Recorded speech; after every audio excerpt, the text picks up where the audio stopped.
Hey guys, welcome back to my channel. If you're new here, welcome to my channel. Today I am being joined by my husband, Cory. Hey boo, welcome. Thank you for having me. Glad to have you. Glad to be here. Awesome. Wonderful. Cool. Awesome. Sweet. Nice. Well. Anyways, we did a Q&A on my IGTV like a few days ago, and you guys really loved it. So I was like, hey, let's bring it over to YouTube. So yeah, I just asked you guys to just send some questions in on my Instagram. So I'm just gonna read them off. I've seen some of them, but he hasn't seen any of them yet. So I'm like, you know, who knows? Who knows what they're gonna be? Is Cory as serious as he looks? Love you guys though.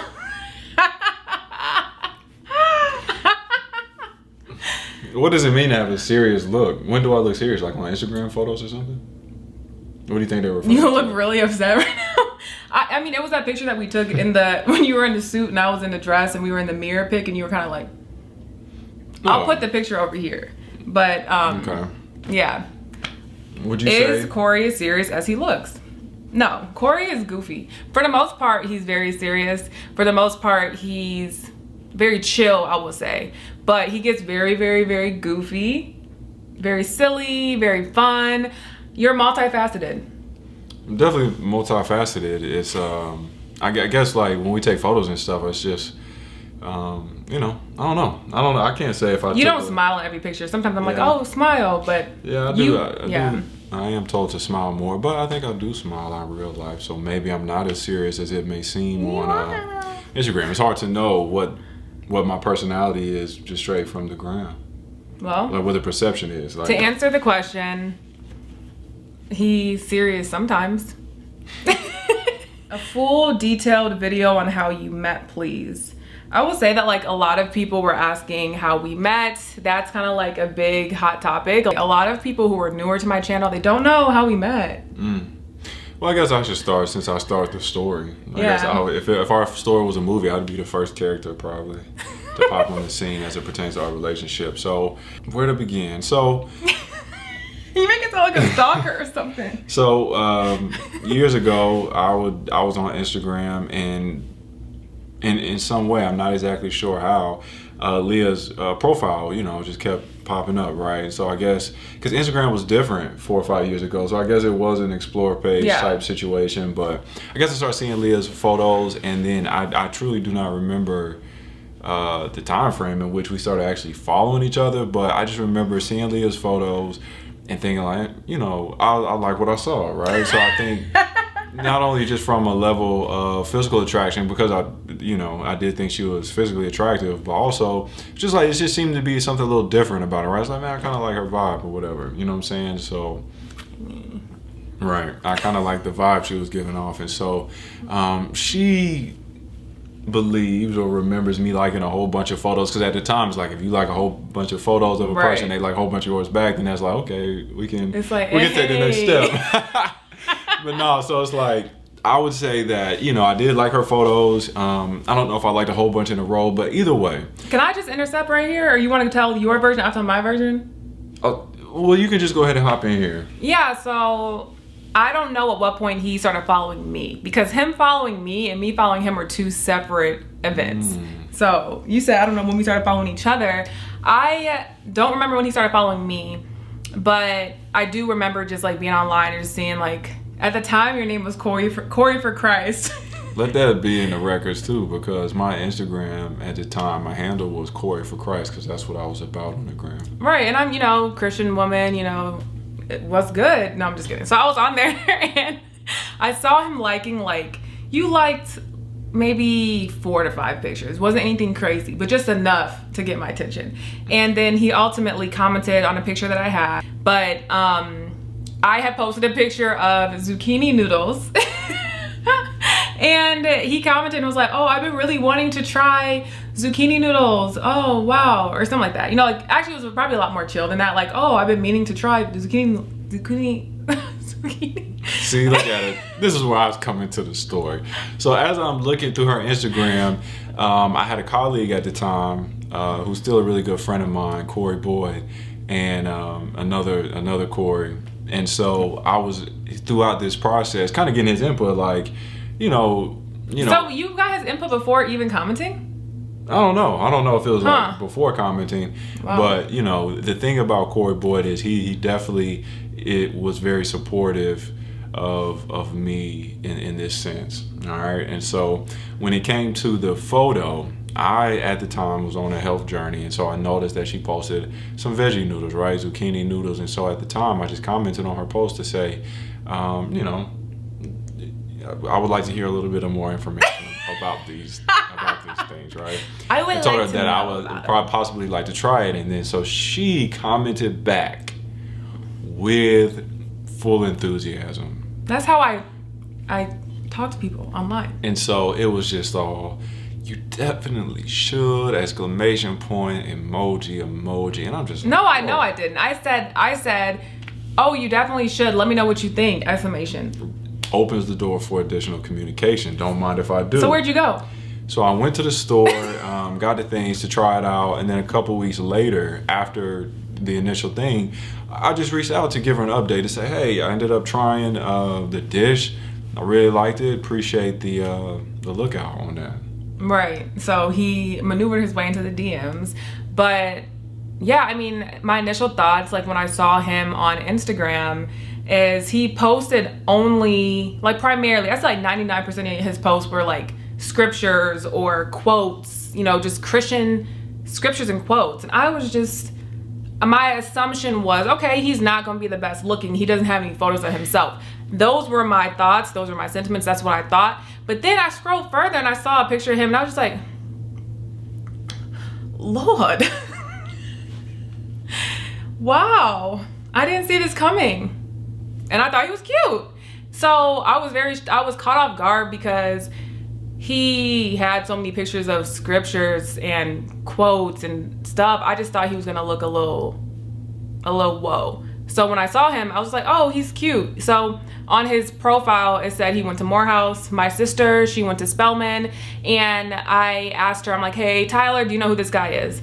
And she's like, oh yeah, he's cool. Like, we're cool. Like, he's a nice guy. So at that time, and this was back in like 2016, at that time, I didn't want to date anyone offline. I didn't want to like talk to anyone offline. I really had made up in my mind I was going to meet my boyfriend or husband or whatever. I think boyfriend at the time, that's what I was like aiming for.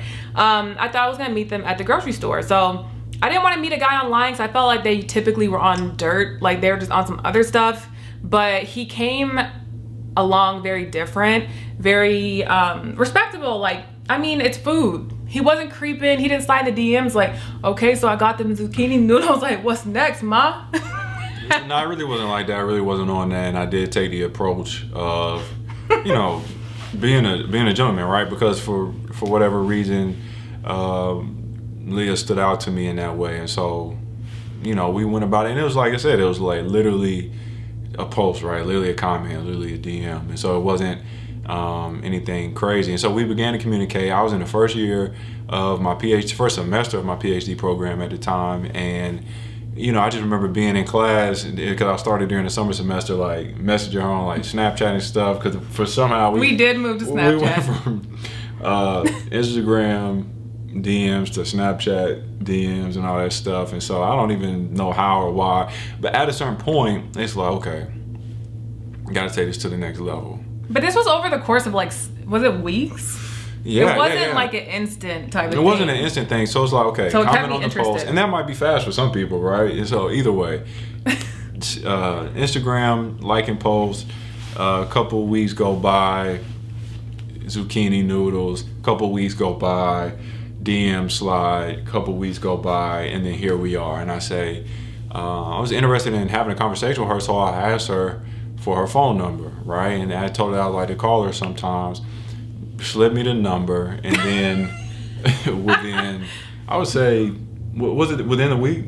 What'd you say? That I actually called? So, but it wasn't like out of the blue. Like you told me, I think we were texting, you said you were gonna call, like maybe I would see if I was free at a certain time or whatever. Yeah, so it was kind of like one of those things where it's like, hey, I'd like to give you a call. She gave me the number, you know, may I call you at this time? That is how we met. And then we had our first conversation. That first phone call conversation, lasted over 4 hours. Yeah. Probably. You know what I'm saying? And I called her in the early afternoon, so we wasn't like even pillow talking or nothing like that, nothing crazy, but lasted a long time. And that was pretty much the impetus of what we have today. Yeah, and I would say that when we talked for the first time, I know people like, oh, how do you know the person's the one? Like, I just knew. It was just something about him. Like, I can't really put my finger on it, but maybe just like his overall persona, demeanor, stance, values, and just the approach. So yeah, that is how we met. And I would say we probably talked for like, how long until we started talking about like meeting in person? Because at the time I was living in Houston, recently graduated from school, and he was in Alabama just starting his PhD program. Right. So I would say it was a few months, maybe. Because we started. Maybe like 2 months or so. We started like the story we're telling was kind of in the summer 2016, and I first went to go visit Leah in that fall. Yeah, that's true. Yeah. Wow, that's crazy. Yeah, so it was only a couple months. Yeah. And then it's just if we go big time chunks that early that next year, we was engaged, and then a year or so after that we were married, and here we are. Yeah, all from Instagram, which is crazy. So All from Instagram. A lot of people want to know how we met. I get that question all the time, and that is the answer. But yeah, ever since we met, I've been all eyes on him. Never really, well, not never really, but I literally never talked to another guy. Oh yeah, from that first phone call or whatever, like we were pretty tunnel vision, yeah, exclusive. Took it pretty seriously. We enjoyed that. Yeah.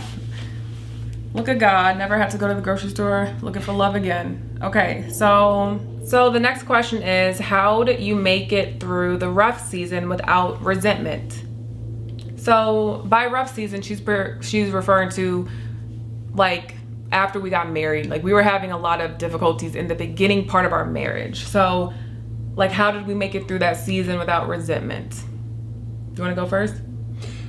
Sure. I can try to tackle that some. That's definitely a huge question, and we probably could talk about that for a whole video in and of itself. However, I would say generally one of the things is that when it comes to resentment, you got to look at a general offense, right? So when in any instance in which you become offended, whether it be a small or great offense, if that is not addressed, then resentment can develop. And so I think generally, the blanket answer, which probably isn't the most detailed, just generally just forgiveness, right? Working on to forgive and recognizing that the person who you are and the person that they are new in Christ, right? So, his mercies are new every morning, and to have that mindset. And for me, when I look at the example of Christ laying down his life for me, the things that I was forgiven for, forgiveness that I didn't deserve, it makes it easier to forgive another human being, right? Especially somebody you love and care about. And so I think kind of taking a humble approach, looking at yourself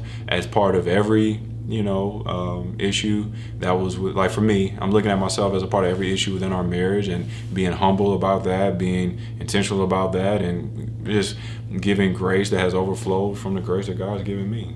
Yeah, I think that's something that helped me with not having resentment. Because I don't feel like I ever felt like great resentment.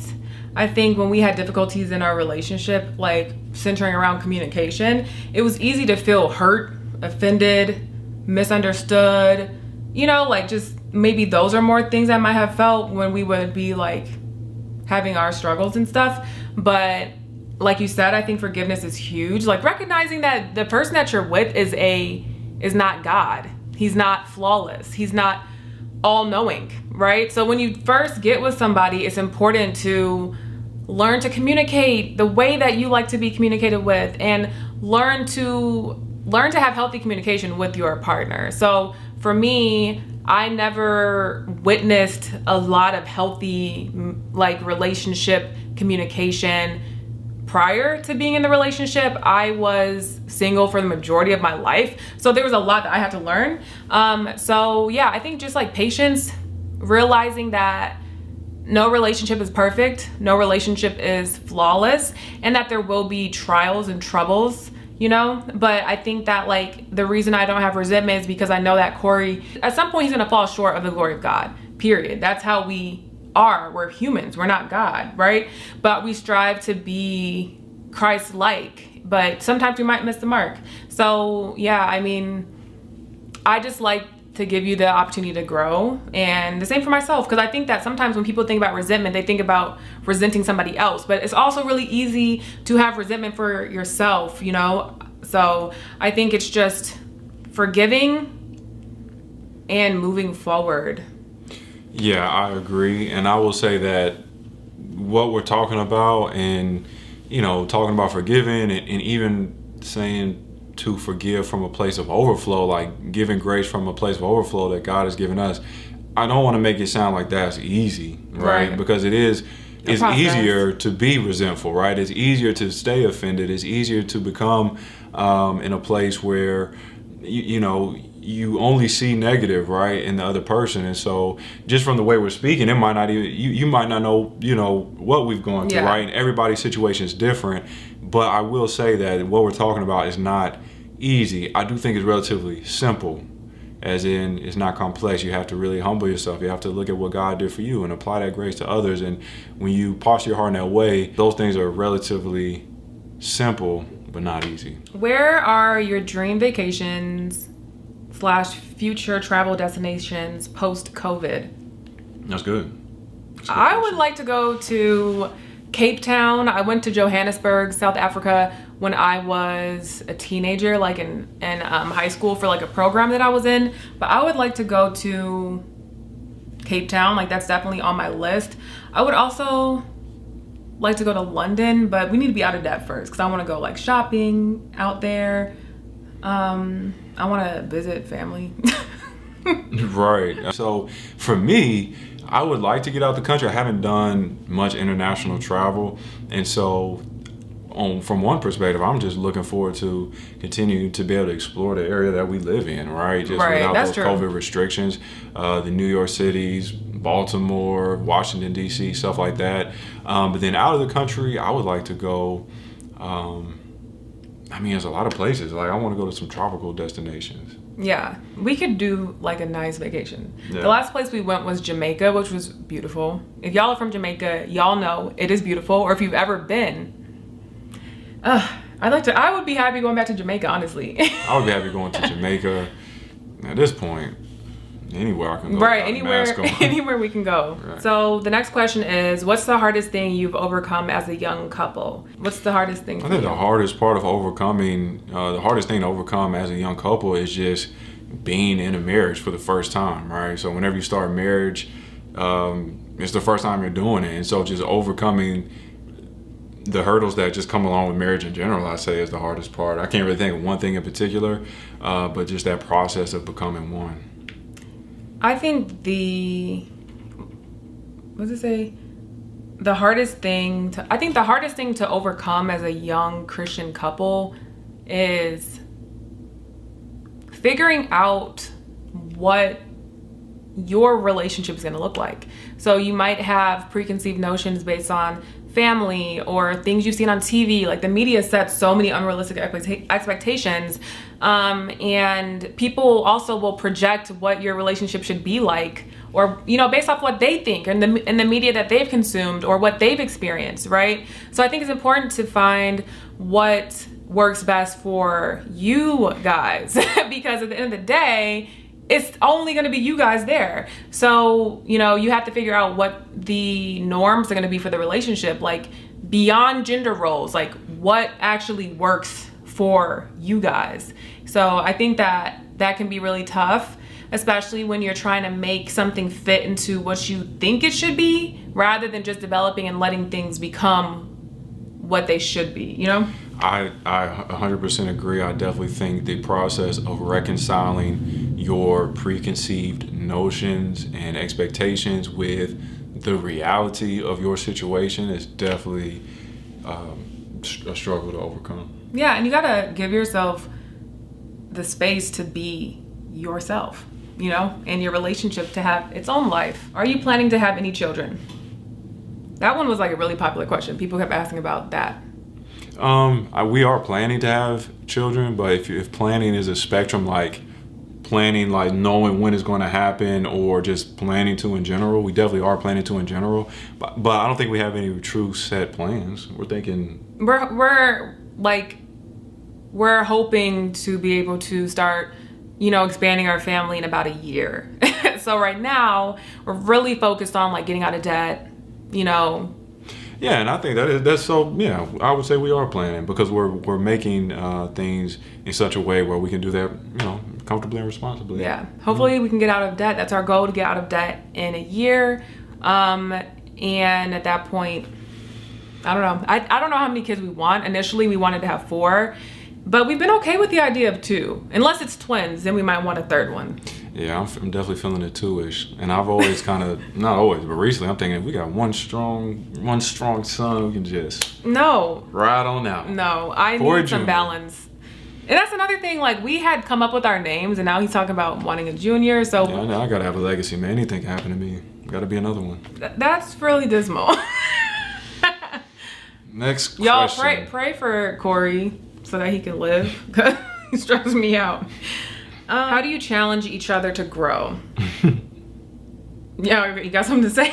Well, yeah, I think one of the ways that I think there's 2 ways, right? We challenge each other to grow by just exemplifying the things that we're really strong at, right? So Leah's really productive, that pushes me to want to be more productive, you know what I'm saying? Or if I have a really calm demeanor, might challenge Leah to say, okay, let me be able to relax a little bit more sometimes, right?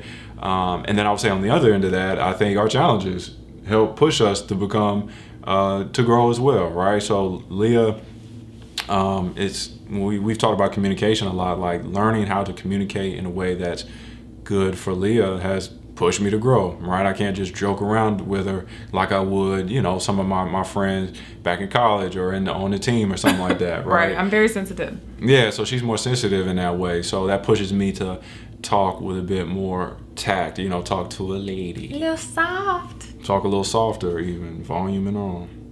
So I think you challenged me to grow by challenging my old, how they say you can't teach an old dog a new trick? You challenged the old dog in me to think of a new trick. So yeah, Cory, he just helps me to think of things different. He challenges me by bringing his own unique perspective to the table.